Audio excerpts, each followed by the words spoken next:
Quando Jesus disse àquela jovem mulher da cidade de Siquém, em Samaria, conforme a gente lê no Evangelho de João, no capítulo 4, que o lugar de se adorar transcendia agora a qualquer geografia, de qualquer natureza.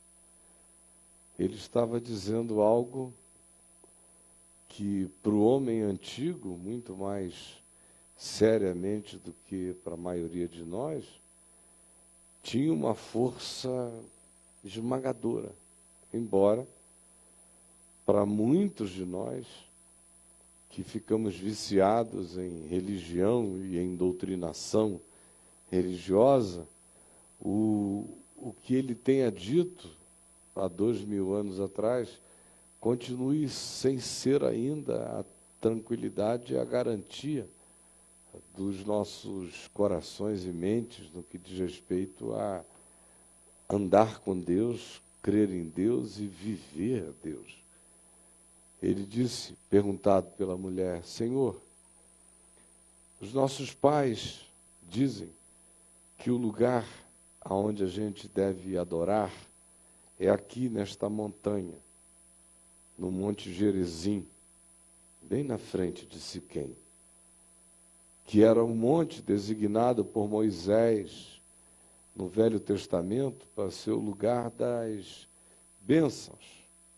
Ali na Samaria havia dois montes, um monte de bênçãos e um monte de maldições. O monte das bênçãos era o Monte Gerizim, ao qual ela fazia referência. E o monte das maldições era o Monte Ebal. Ambos eram geografias que representavam ou bênção para quem era obediente ou maldição para quem era desobediente.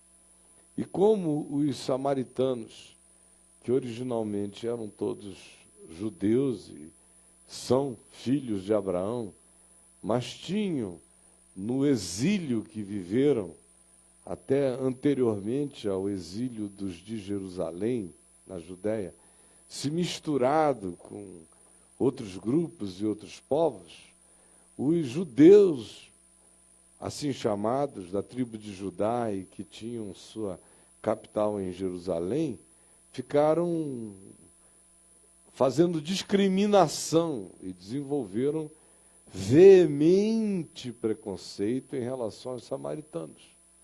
E os samaritanos introjetaram esse complexo de inferioridade, não eram aceitos no templo em Jerusalém para adorar, por isso desenvolveram o seu lugar sagrado alternativo. Até que alguém teve uma ideia, disse, olha, já que o Monte Gerizim está aqui, bem na nossa cara, aqui é o lugar em que se deve adorar. Aí, durante o primeiro século, desde que se disse isso, começaram a adorar lá, depois, segundo, terceiro, quarto, já 5 séculos tinham passado. E eles estavam adorando naquele lugar, porque em Jerusalém não lhes era nem permitido subir, porque eles eram pessoas contaminantes, radioativas, para os santarões santarados de Jerusalém. De modo que essa mulher faz uma pergunta de 500 anos. Para ela, era a pergunta das perguntas. Olha, o senhor é judeu, não é? Porque ela identificava Jesus não como um samaritano. De fato, ele era um judeu que tinha nascido em Belém, tinha sido gerado em Nazaré e fora criado lá. Filho de pai e mãe judaicos e não samaritanos. A mulher identificou nele um judeu da Galiléia, com um sotaque do norte, mas judeu. E fez essa pergunta, olha, e aqui é assim que se diz. Para nós, o lugar onde a gente adora é aqui no Monte Gerizim. É o lugar das bênçãos. Mas vocês, os judeus, dizem que o lugar certo, com CEP e tudo, de adoração de Deus, o lugar que Deus reconhece mesmo, o Monte de Sião, em Jerusalém, e a edificação do templo, que primeiro Salomão fez, destruíram, mas foi reerguido nos dias de Esdras e Neemias pequenininho, mas Herodes o Grande foi lá e o fez ficar enorme, glorioso e grandioso, no mesmo lugar, naquela plataforma erguida por Salomão. Lá é o lugar que vocês dizem que se deve adorar, porque Deus mora naquela casa. É a casa de Deus, o lugar onde Deus mora. Deus mora. E vós, perguntou ela, que dizeis? O que tu me dizes? É lá ou é aqui? Onde é que Deus mora? Mora em que tradição? Mora em que residência? Mora em relação a quem eventualmente esteja mais certo? Onde é que ele mora? Onde é o lugar que ele disse é aqui que eu moro? Onde a gente o acha com certeza? É em Jerusalém esse lugar ou é aqui, no Monte Gerizim? E Jesus disse, mulher, vem a hora, vem a hora. E já chegou, já está presente aqui, em que os verdadeiros adoradores adorarão ao Pai, não neste monte, nem na casa de Deus, assim chamada em Jerusalém, mas adorarão ao Pai em espírito e em verdade. Em espírito,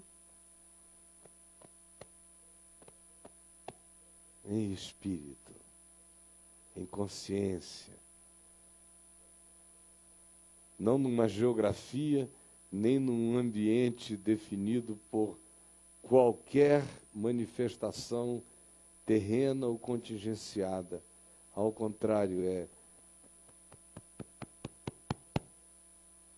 é em vocês.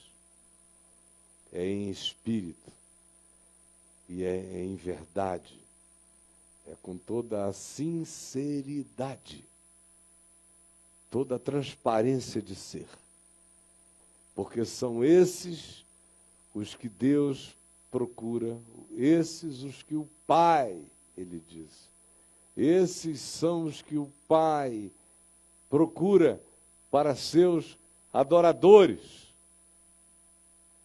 Aí a gente lê aqui, Paulo, algumas décadas depois disso, provavelmente umas 2 décadas e meia, após Jesus dizer isso, ter uma ousadia descomunal, chocante, que só não é tão chocante para nós, porque nós somos uns brasileiros distantes, historicamente, de muito do que a gente lê e não consegue nem avaliar o significado daquilo para quem primeiro ouviu aquilo, para quem originalmente ouviu aquelas coisas. E olhe só, está em 2 Coríntios, se você puder ler comigo, leia aí, 2 Coríntios no capítulo 3, obrigado. 2 Coríntios, capítulo 3. Vamos ler.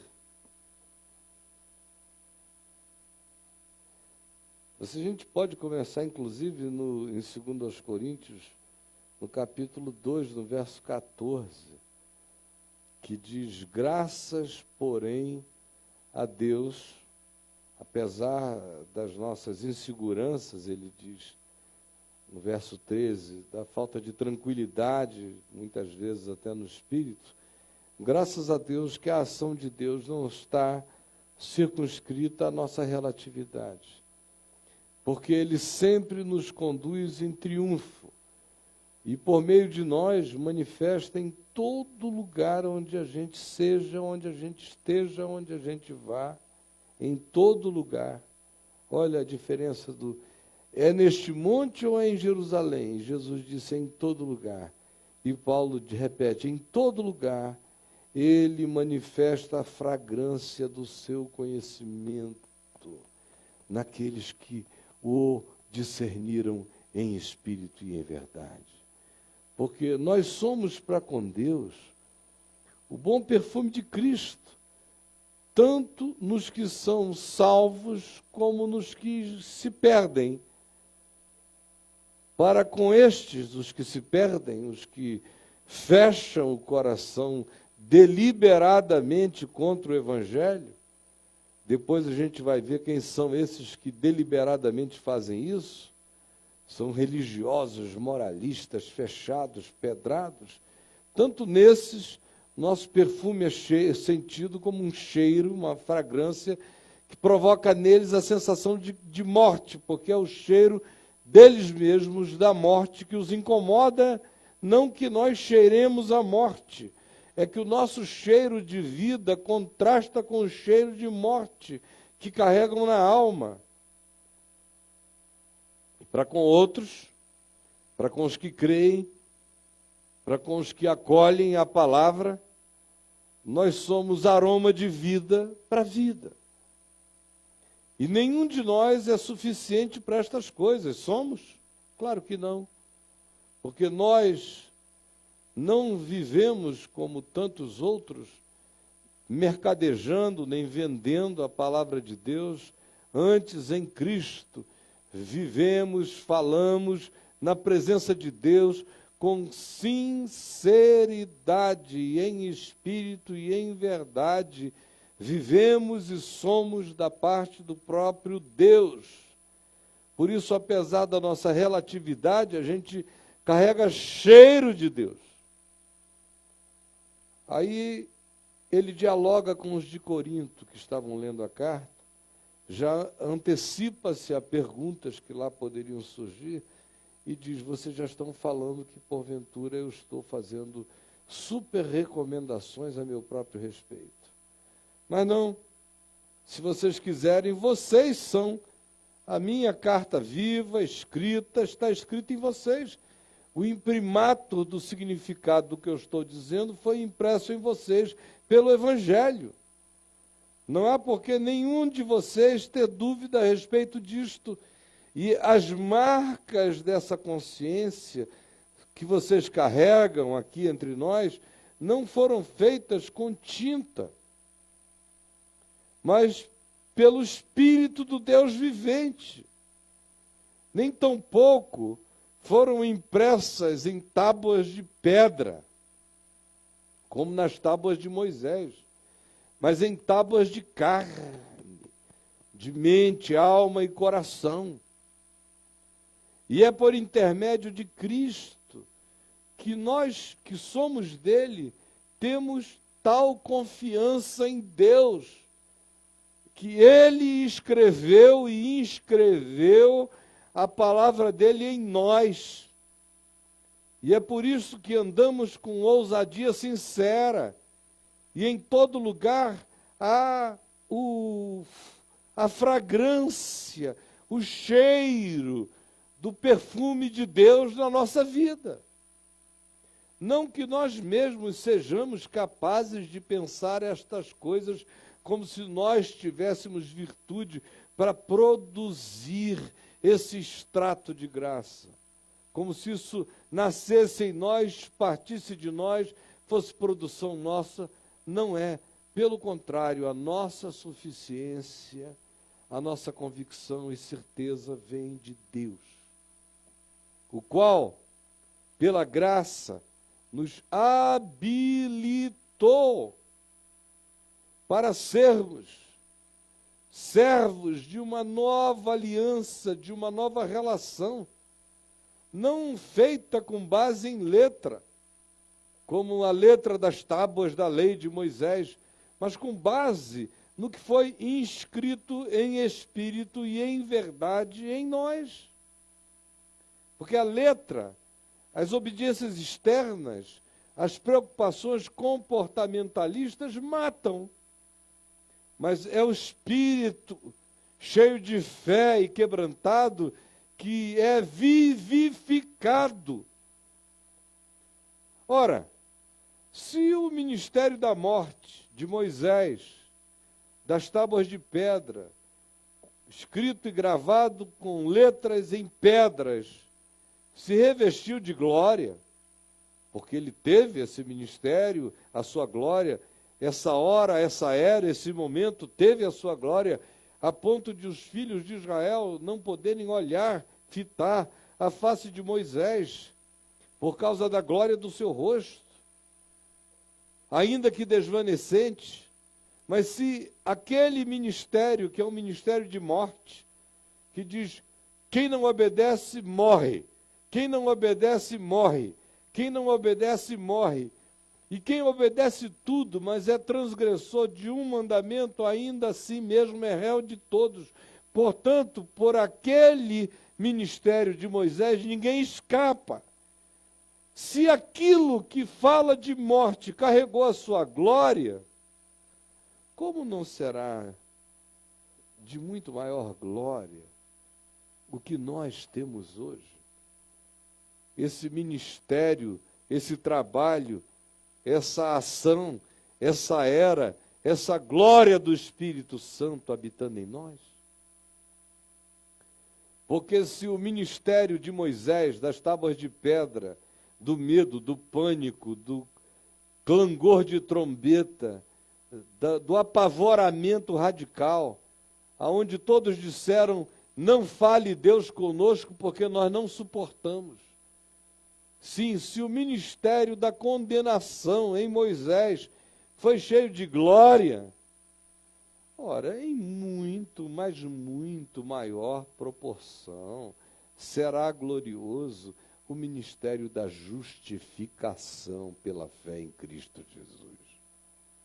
Porquanto, na verdade, o que outrora em Moisés foi glorificado, neste respeito, já não resplandece. Não resplandece diante da atual sobreexcelente glória de Cristo Jesus. Quem vai lembrar de Moisés, da tábua da lei, dos mandamentos da morte? Embora haja pessoas entre nós trocando o ministério da glória do Espírito Santo pelo ministério da condenação da lei em Moisés.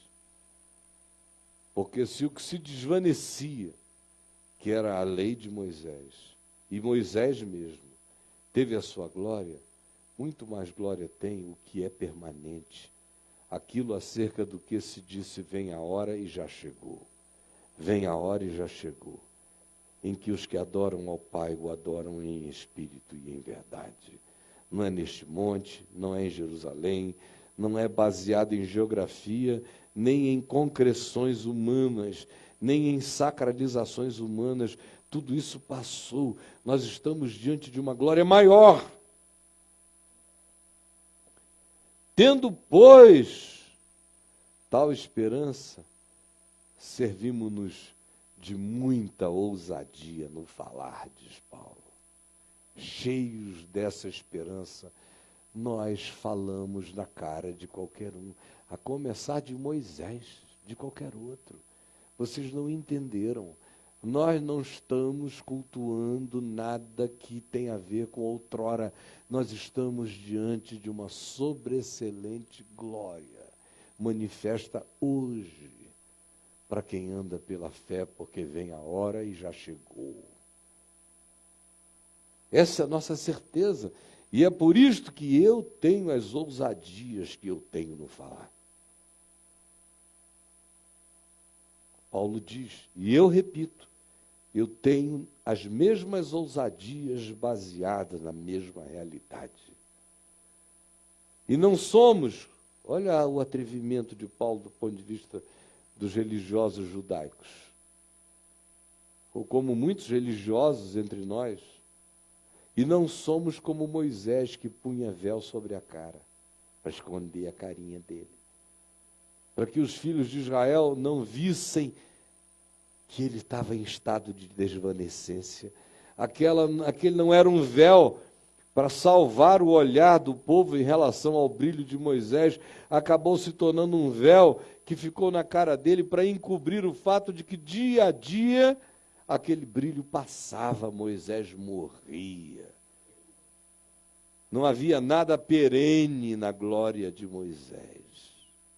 Ela era desvanecente, como a glória de qualquer que seja a produção humana, é passageira e é desvanecente.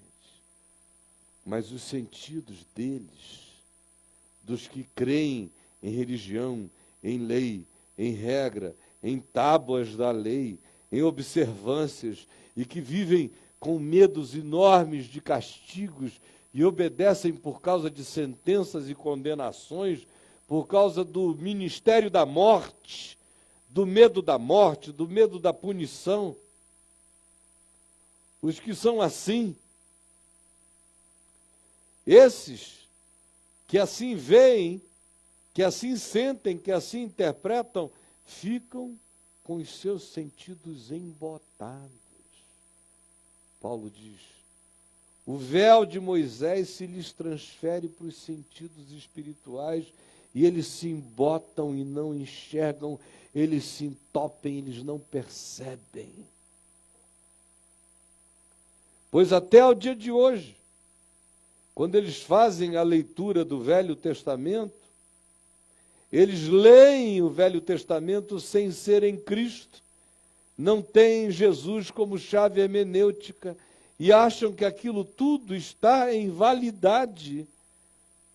Portanto, o mesmo véu permanece nos seus rostos, nos seus sentidos embotados, não lhes sendo revelado que em Cristo Jesus tudo isto foi removido.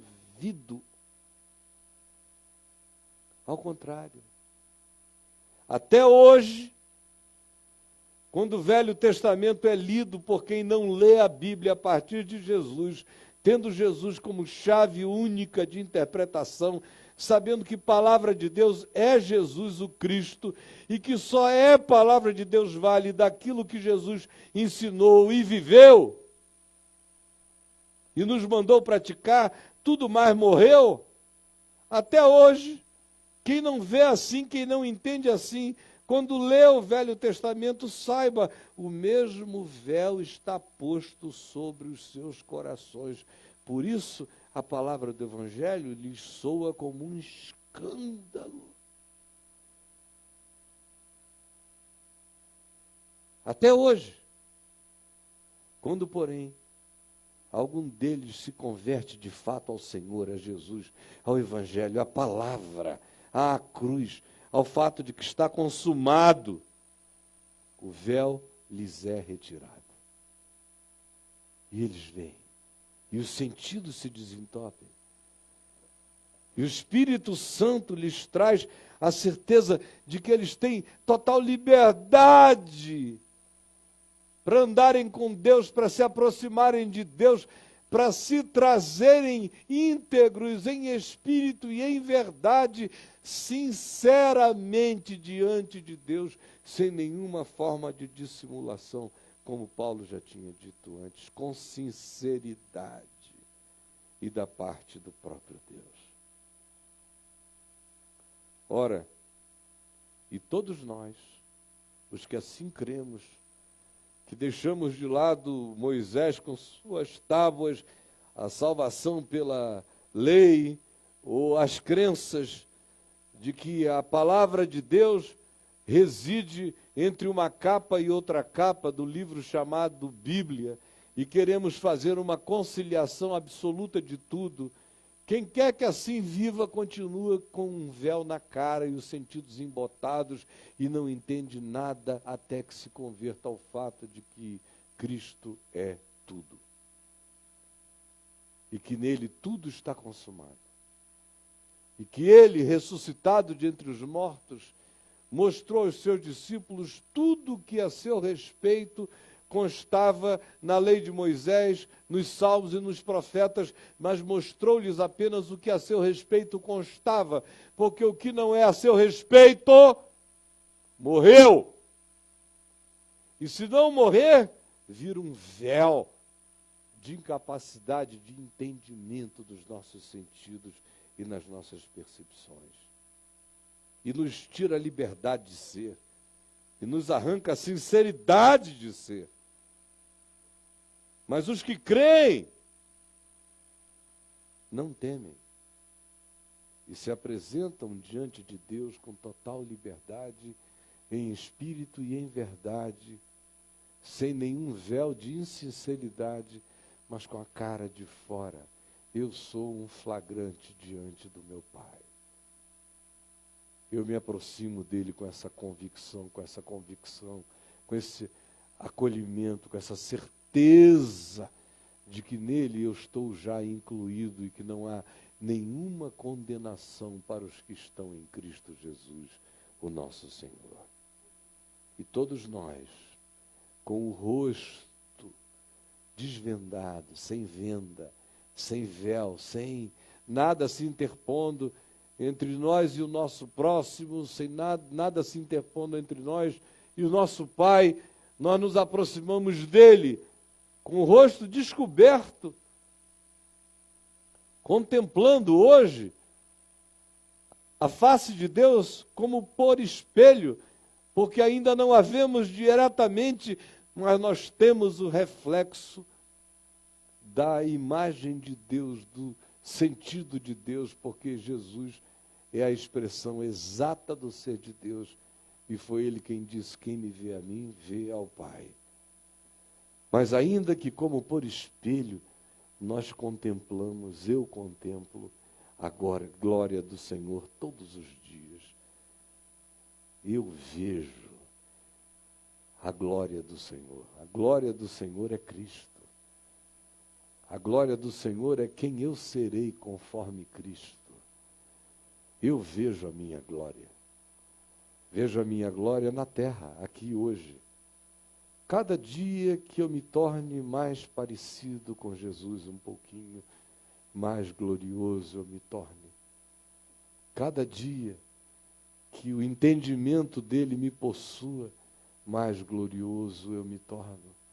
Cada dia em que a obediência a ele se torne para mim mais simples, leve e desembaraçada, mais a glória dele em mim se manifesta. Quanto dia e cada dia que mais singelo e simplesmente eu tão somente ame, mais a glória dele em mim se manifesta. De dia em dia, de glória em glória, eu vejo o reflexo de quem eu serei ainda na terra. Eu estou caminhando para me tornar um velhinho parecidinho com Jesus. Todos os dias eu quero um pouco mais. E vai chegar aquele dia em que nós nos encontraremos para além do aqui e do agora, e vocês vão olhar para mim, vocês vão dizer: Caio, você ficou igualzinho ao ressuscitado. Glorioso e lindo. Porque o meu destino é ficar a cara de Deus em Cristo Jesus, o meu Senhor. E começa aqui, de dia em dia, sem dissimulação, sem tapeação, sem engano, sem mentira, olhando para Ele, para Jesus, conforme o Evangelho, conforme a palavra, e o mandamento dele, que é: amai-vos uns aos outros como eu vos amei, vendo como ele aplica a sua palavra, a sua boa nova, a todos os encontros humanos, e com ele aprendendo, eu sou transformado de glória em glória na sua própria imagem. E vou sendo alterado de dentro para fora por ele, sem dissimulação, cada vez mais explícito, cada vez mais franco, cada vez mais eu mesmo, cada vez mais ele em mim. Pelo que, tendo em nós este poder, segundo a misericórdia que nos foi feita, portanto, não desfalecemos, nem voltamos atrás. Pelo contrário, rejeitamos as coisas que por vergonhosas se ocultam. A gente já não tem mais a ver com nada aquilo que tem que se fazer escondidissimamente, contra tudo e contra todos. Isso passou, a gente agora é gente da luz, da cara para fora, do rosto desvendado, sem véu na face, sendo transformados cada dia um pouco mais pela contemplação de quem é Jesus, e que a nossa vocação é tornarmos-nos semelhantes a Ele.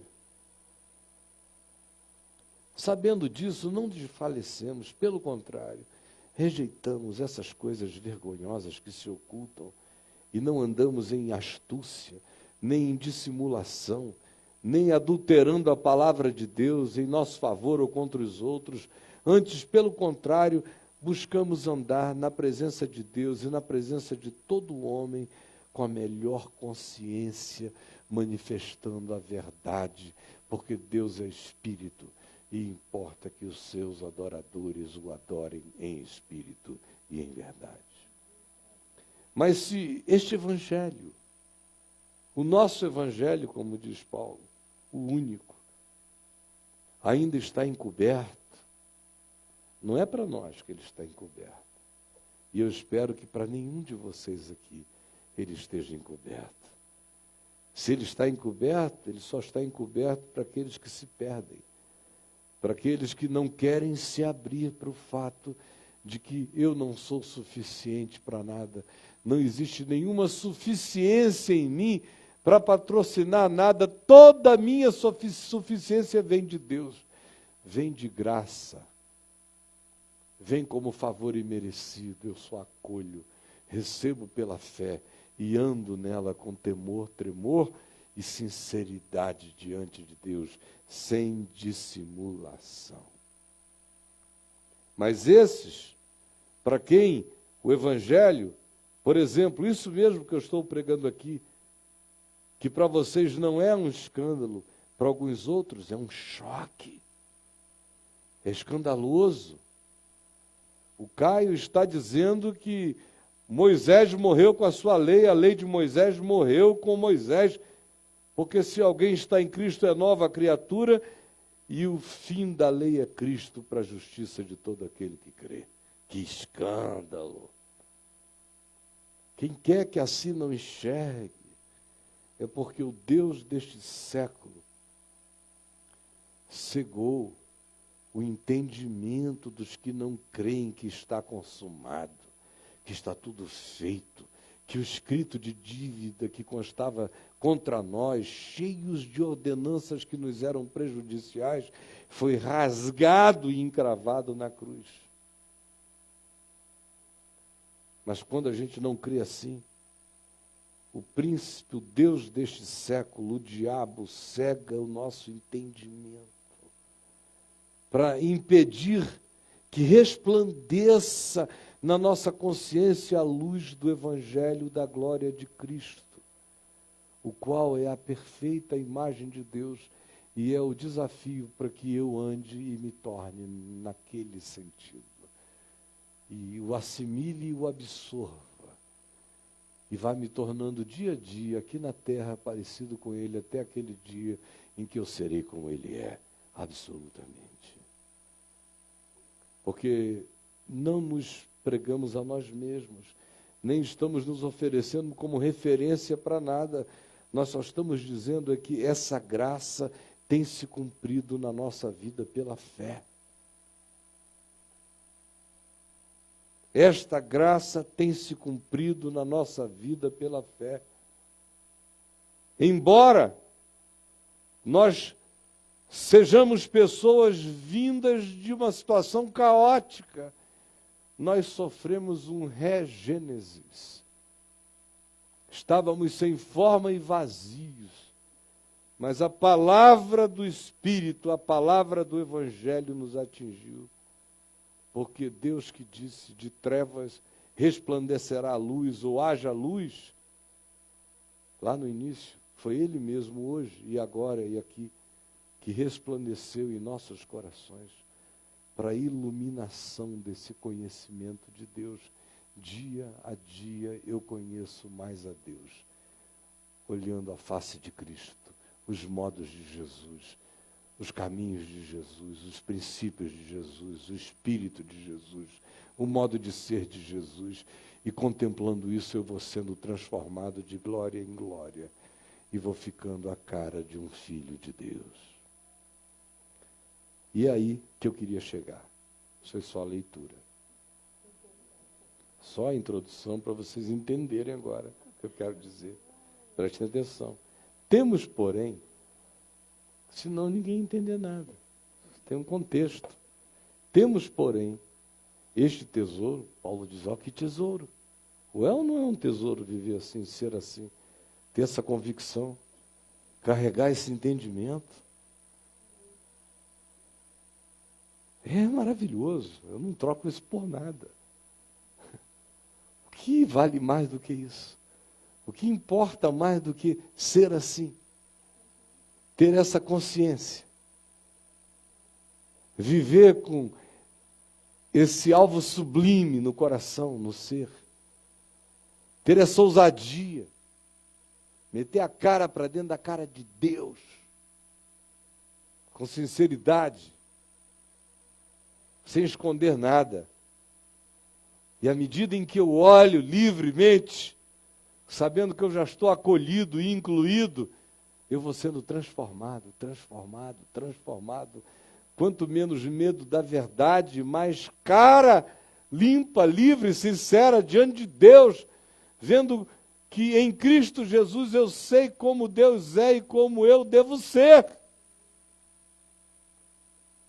Quanto mais eu vivo assim, mais eu sou transformado de glória em glória. E é um tesouro. É um tesouro. Como disse Jesus, em verdade eu vos digo que muitos reis e príncipes quiseram ver o que vedes e não viram, e ouvir o que ouvis e não ouviram. E concluiu dizendo, graças, porém, a ti, ó Pai, Senhor dos céus e da terra, porque ocultaste estas coisas a sábios e entendidos, e as revelaste a pequeninos, sim, ó Pai, porque assim foi do teu agrado. É um tesouro muito doido. Faz uma diferença brutal. Viver assim é diferente de viver sem ser assim. Morrer assim é totalmente diferente de morrer sem ser assim. Ser gente assim é totalmente diferente de tentar ser gente sem ser assim. É um tesouro ser assim. Ter encontrado isto é um tesouro. Como Paulo diz, é um tesouro em vasos de barro. Porque eu sou um vaso de barro. Sou frágil, sou quebrável, sou relativo. Mas Deus é louco. Ele é louco. De botar esse tesouro todo num vaso de barro. Se o vaso tivesse que ser adequado ao tesouro, em mim não ia ser posto nada. Só ia ter vaso, e olhe lá, vazio. Nem vaso. Ia ter a terra sem forma e vazia antes. Porque foi Deus quem disse, Paulo diz, ele nos leva lá para o Gênesis, para aquele tempo do caos, e diz, a gente era assim, mas o mesmo Deus que disse, haja luz e houve luz, é aquele que disse, haja luz na tua vida. E você resplandeceu no seu coração para a iluminação do conhecimento de Deus na face de Cristo. Isso é um tesouro. Tendo, porém, este tesouro em vasos de barro, assim é para que a excelência do poder seja de Deus e não de nós. Eu aqui entro com o vaso de barro. E olha que até o vaso não fui eu que o constituiu. Foi a misericórdia de Deus que o vem moldando. E eu entro com o vaso. Barro. E ele bota o tesouro. Que tesouro num vaso tão inadequado para que a excelência do poder, a excelência, seja de Deus e não de nós. É de Deus. É lindo. Lindo é Deus em mim, lindo é Deus em ti. Lindo é o Evangelho num ser humano vivendo com sinceridade simples. É lindo, é maravilhoso, é deslumbrante. Mas isso não nos isenta de existirmos no meio de toda a relatividade e de toda a pancadaria da existência. Isso é para você que começa a ouvir tudo isso e disse, pronto, agora a minha vida está resolvida, eu entendi. Não, você começou a entender. Porque você vai ser um tesouro, esse teu vasinho de barro, esse teu corpo de morte, esse container espaço-temporal que se visibiliza nessa reunião aqui, que na realidade é um espírito e não um corpo. O corpo pertence a esse espírito que és tu, mas tu não és o corpo só pertence a ti, mas tu não és o corpo que a ti pertence, tu és mais do que ele. Ainda assim, tu espiritualmente, tu fisicamente, eu espiritualmente, eu fisicamente, não passo de um container inadequado. É um vaso de barro. E que vai conhecer todas as relatividades da presente ordem de coisas. Não é porque essa glória habita meu coração que eu serei poupado de qualquer coisa neste mundo. Não é. E Paulo diz, temos, porém, este tesouro em vasos de barro, para que a excelência do poder seja de Deus e não de nós. Em tudo somos atribulados. Em tudo. Tribulação de todo tipo. Porém não angustiados. Isso é maravilhoso. Porque atribulado eu sou. Mas quando eu sei que eu sou habitado por esse tesouro, e que eu estou sendo transformado dia a dia, olhando para a cara de Deus em Cristo, e que o sentido do meu ser está posto, ainda que atribulado, eu não sou angustiado, não sofrerei de angústias essenciais. Perplexo, muitas vezes estarei, mas não desanimado. Às vezes chocado, mas não desistirei. Perseguido, muitas vezes. Perseguição maior, menor, dentro de casa, fora de casa, em qualquer lugar, perseguido. Compreendido, não compreendido. Faz parte, porém nunca desamparado. Ainda que meu pai e minha mãe me desamparem, o Senhor me acolherá. Nunca desamparado. Abatido, muitas vezes, porém não destruído. Quantas vezes eu já estive abatido, mas olha eu aqui, eu não fui destruído, e nem serei, e caminharei, e nada me destruirá, em nome de Jesus. Levando sempre no corpo o morrer de Jesus, as fraquezas de Jesus, para que também a sua vida se manifeste no meu corpo, na minha existência. Entre o berço e a sepultura eu seja uma manifestação do poder de Jesus, vivo em mim, apesar de todas as relatividades. Porque nós que vivemos, somos sempre entregues a alguma forma de morte, de relatividade, de tribulação, de perplexidade, de perseguição, de abatimento. Porém,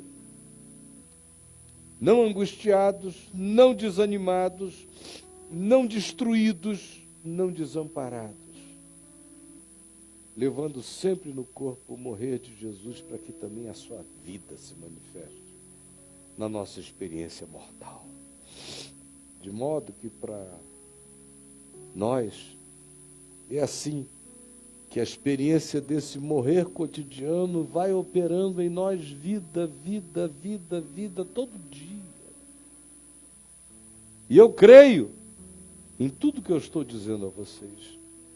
Por isso é que eu estou pregando aqui na frente, dando esse testemunho, juntamente com Paulo, dizendo: é assim que a vida no Evangelho acontece.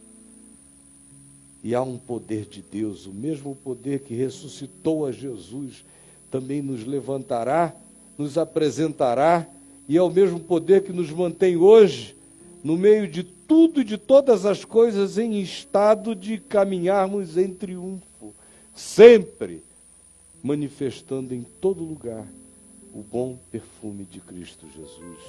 Sabendo nós isso, que todas as coisas existem por amor de nós, para que a graça, multiplicando-se, torne abundantes em nós o espírito de gratidão, e por meio de nós afete a muitos e produza muita gratidão aonde quer que a gente esteja, aonde quer que a gente passe.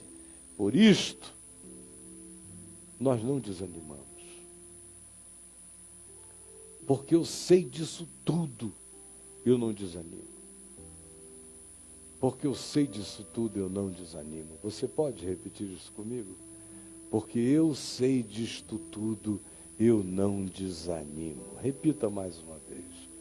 Porque eu sei disto tudo, eu não desanimo. Por isso não desanimamos. Pelo contrário, mesmo que o nosso homem exterior, este homem que vocês veem aqui, olhem para mim, ó, esse homenzinho aqui, se corrompa, adoeça, enfraqueça, se debilite, se corrompa, contudo, o nosso homem interior, esse homem espiritual, esse que adora a Deus em espírito e em verdade, se renova de dia em dia, se renova de dia em dia. Repita isso comigo: por isso não desanimamos. Repita. Pelo contrário, mesmo que o nosso homem exterior se corrompa, contudo o nosso homem interior se renova de dia em dia. Porque a nossa leve e momentânea tribulação produz para nós eterno peso de glória acima de toda comparação. Não atentando nós, por isso, nas coisas imediatas que se veem, e sim pela fé, olhando nas coisas que se não veem, porque as coisas que se veem são temporais e, graças a Deus, passam logo, mas as que se não veem são eternas. Esse é o tesouro que habita essa porcariazinha aqui. Você me vira andando ali e diz: lá vai aquele cara que acredita, que crê naquilo ali. É doido, mas ele crê. Ele crê naquilo ali. Tem esse tesouro habitando esse ser que carrega isso tudo num vaso de barro. Mas ele está habitado por uma glória interminável e crescente, e que vence tribulação, passe e não se angustia, perseguição e não se desalenta, prova as relatividades e não se rende, ao contrário, se renova de dia em dia, na convicção de que será olhando sinceramente para a face de Cristo, que eu serei transformado, assim como estou sendo, de dia em dia na imagem do Senhor, até que aqui, nesse mundo, eu cresça para ficar cada dia mais parecido com Ele, até aquele dia em que eu serei totalmente como Ele. Esta é a glória, esse é o tesouro, ser habitado por essa convicção e andar e provar todo dia essa transformação, embora esse poder habite a relatividade desse serzinho de barro. Mas a excelência do poder de Deus vai se completando todo dia na minha vida e quer se completar na sua. Essa é a nossa riqueza. Qual é a riqueza que você pensa que é sua? É essa. Abrace-a e viva com intensidade. E ande, saia para a rua, para as suas atividades todas, para encarar tudo que vier sabendo, eu sou um vasinho de barro habitado por um tesouro de glória. Por isso não desanimamos, nunca, em tempo algum, mas vamos sendo transformados de glória em glória. Vamos melhorando e ficando dia a dia mais a cara de Jesus na face do coração. Vamos ficar em pé e vamos orar.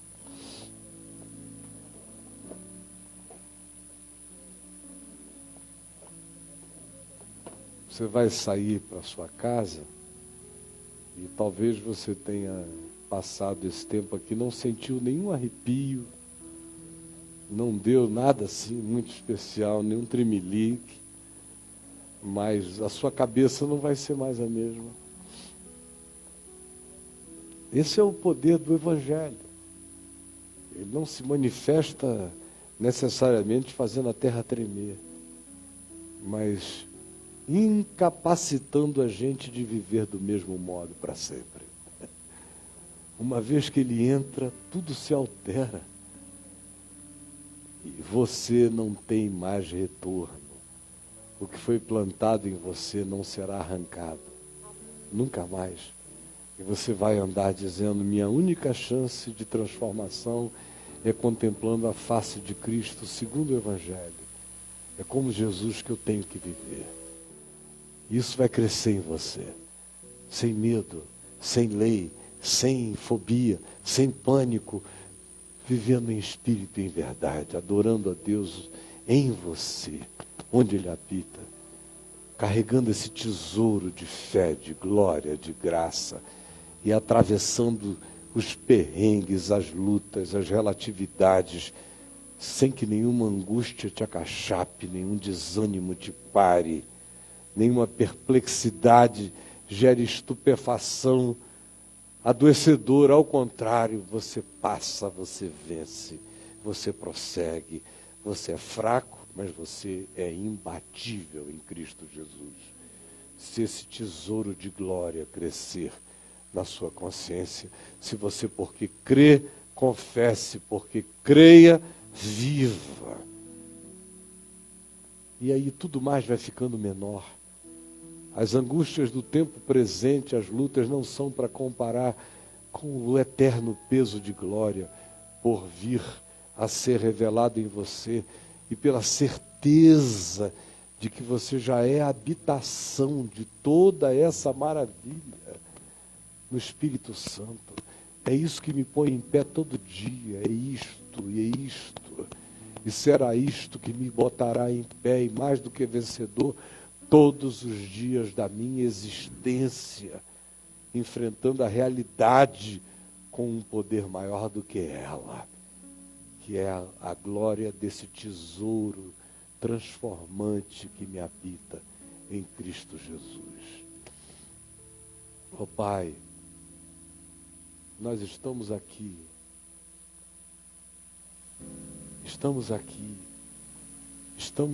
na presença desse que é Espírito e é verdade, na presença de Cristo Jesus, o Senhor, expostos ao Espírito Santo, que nos habita, pedindo que Ele nos transforme, nos mantenha em estado de revolução, que nada pare, e que nenhuma fobia, nenhum medo, nenhuma mentira, nenhuma hipocrisia, nenhuma insinceridade nos faça não botarmos a cara diante da luz. Ao contrário, nós chegamos sem nenhum véu no rosto e botamos quem nós somos na tua presença. Sabemos que nada vem de nós não somos suficientes para nada disso. Essa suficiência vem de Deus, é tua graça, é teu acolhimento, é nesse teu amor que existe essa nossa certeza de total pertencimento, que nos faz chegarmos sem pânico, sem medo, para sermos transformados de glória em glória, como estamos sendo hoje, aqui, agora e no mundo inteiro, meramente pela palavra, pela fé, que vai fazendo apocalipses, vai tirando véus, vai desanuviando, vai esclarecendo, vai clarificando, vai botando espigões para dentro de nós. Muito obrigado por esse tesouro. Eu não tenho como te agradecer ser habitado por tanta riqueza e que não vem de mim, vem da tua bondade. E eu peço que cada um aqui cresça na bendita ambição de ficar cheio de Cristo Jesus, cheio do Espírito de Deus em Cristo, do Espírito da liberdade, do Espírito da glória, do Espírito da vida. Por favor, eu te rogo por cada pessoinha aqui e por cada pessoa em todos os lugares do mundo ouvindo este Evangelho da glória de Deus, que algo se instale neles que ninguém consiga reverter, nunca mais, nunca mais e para sempre. É assim que será. Eu sei que está sendo, em nome de Jesus. Amém.